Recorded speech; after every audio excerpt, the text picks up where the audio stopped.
Maitake, that mushroom that makes you dance for joy, the mushroom of longevity, the anti-cancer mushroom, the immune strengthening mushroom.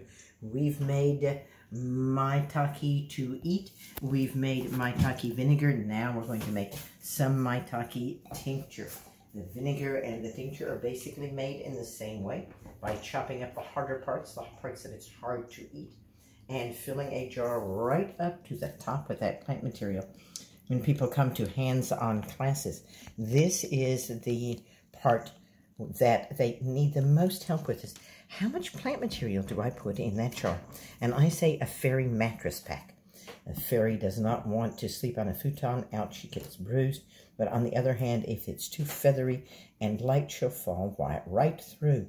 So we really need a mattress for that fairy, with a little spring and a little give to it.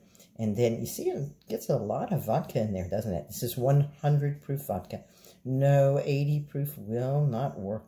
You need to ask at your liquor store if they don't have it on the shelf, and they can special order it for you. Here we go. Almost done. Getting it there, up to the top. That's right, a maitake tincture to help regulate blood sugar, to help lower cholesterol, to help bring down blood pressure.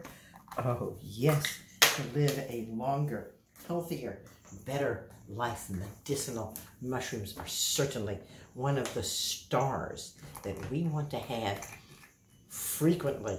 And I like to have some kind of wild mushroom in my diet on a weekly basis, but then again, I live in the country where there are lots of wild mushrooms, and I'm glad to say that more and more mushrooms are coming on the market. Especially maitake is now being grown.